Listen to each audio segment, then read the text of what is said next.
সুপ্রিয় দর্শক শ্রোতা, আসসালামু আলাইকুম রহমতুল্লাহি বারাকাতু। আমরা 3 দিনের জন্য ইসলামিক সফরে বের হয়ে গেলাম।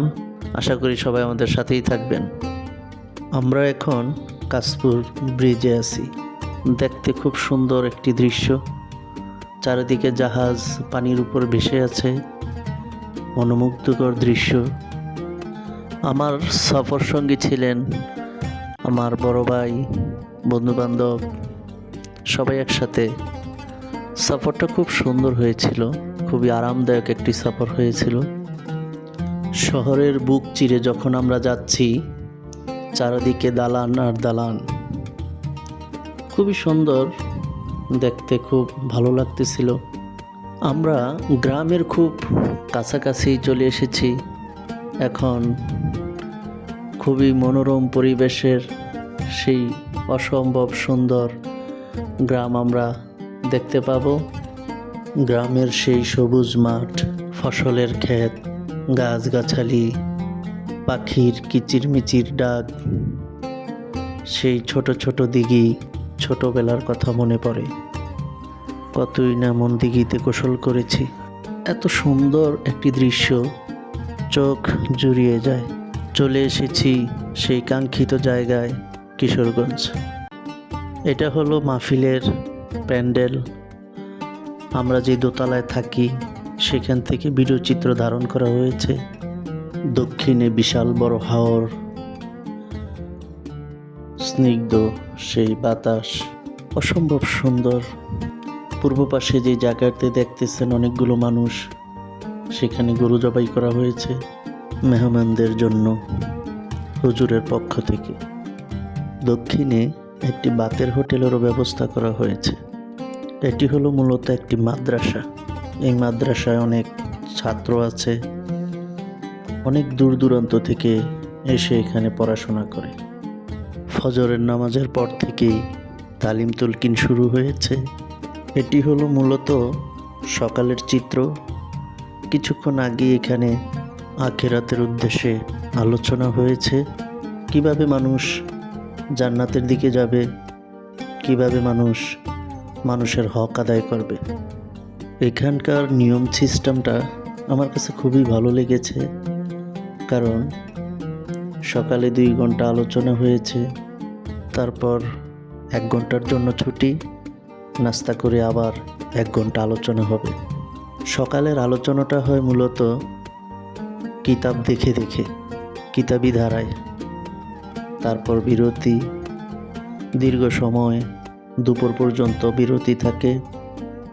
গোসল করে নামাজ পড়ে খাবারের ইন্তজাম শুরু হয় এবং খুব সুন্দরভাবে সুশৃঙ্খলভাবে দেখলাম খাওয়া দাওয়া পরিবেশন করা হচ্ছে। ভলেন্টিয়াররা যার যার টেবিলে সে ঠিকঠাক মতো খাবার পৌঁছে দিচ্ছে। এখানে আগে নিচে বসে খাওয়াতো, মূলত মুরব্বীদের সমস্যার কারণে টেবিলের সুবন্ধ ব্যবস্থা করেছে হুজুরের পক্ষ থেকে। যে বাটিগুলো দেখছেন, এই বাটিগুলো মূলত প্রত্যেকের গোশত বা মাছ, মুরগি বাটিতে দিয়ে থাকা হয়, যাতে কম বেশি না হয়।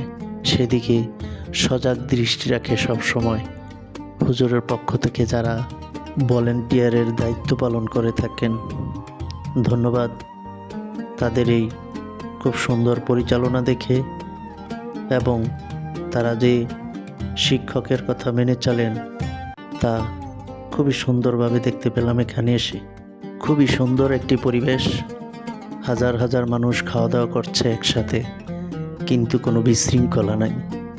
একদিকে খাওয়াচ্ছে, আরেকদিকে পাকশাক হচ্ছে। আমাকে বাবুর্চি দেখে জিজ্ঞেস করলো, ভাইয়া আপনি কোথা থেকে এসেছেন? আমি বললাম ঢাকা থেকে এসেছি। উনি খুব খুশি হলেন শুনে। উনি বললেন, হুজুর এখানে অনেক দূর দূরান্ত থেকে লোক আসে। এইখানে যারা সারিবদ্ধভাবে বসে আছেন সবাই আমরা একই কাফেলায় এসেছি। কেউ আমার বড় ভাই, কেউ আবার আমার বন্ধু। আমরা সবাই একসাথে মিলেমিশে ছিলাম 3 দিন।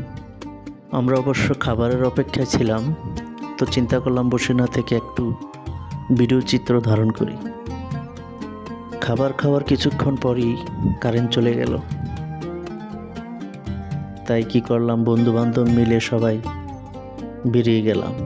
গ্রামের স্নিগ্ধ বাতাস আর সেই সুন্দর মনোরম পরিবেশ দেখে মনে হচ্ছে এখানেই থেকে যাই, কিন্তু কিছু করার নেই, যেতে তো হবেই গন্তব্যস্থলে। এখানে কিছুক্ষণ সবাই মিলে আড্ডা মেরে চলে গেলাম মাদ্রাসায়, মাহফিল ময়দানে। ততক্ষণে আসরের সময় হয়ে গেছে। আসরের পর থেকে আবার আলোচনা শুরু হয়। আমরা মাগরিব থেকেই আলোচনায় অংশগ্রহণ করেছিলাম। সেখানে অনেক বড় বড় আলেম ওলামা এসেছিল দূর দূরান্ত থেকে, দিনের বিশেষ নসিহত প্রদান করে থাকেন। দেখতে দেখতে 3টি দিন শেষ হয়ে গেল। আবার আমরা ছুটে এলাম সেই গন্তব্যস্থলে। কর্মজীবনের ব্যস্ততায় সকাল থেকে রাত পর্যন্ত অনবরত কাজ আর কাজ। আমার কাছে অনেক ভালো লেগেছিল, কারণ এত সুন্দর রুটিন করা ছিল যে সকালে, বিকেলে এবং রাতে 3টি টাইমে মূলত মাহফিলের সময় দেওয়া হতো। ঠিক মাদ্রাসার কারিকুলামে ফজরের ওয়াক্ত ঘুম থেকে উঠতাম। 3টি দিন কীভাবে চলে গেল টেরই পেলাম না। সবাই আমাদের জন্য দোয়া করবেন। আল্লাহ হাফিজ। আসসালামু আলাইকুম ওয়া রাহমাতুল্লাহি ওয়া বারাকাতুহু।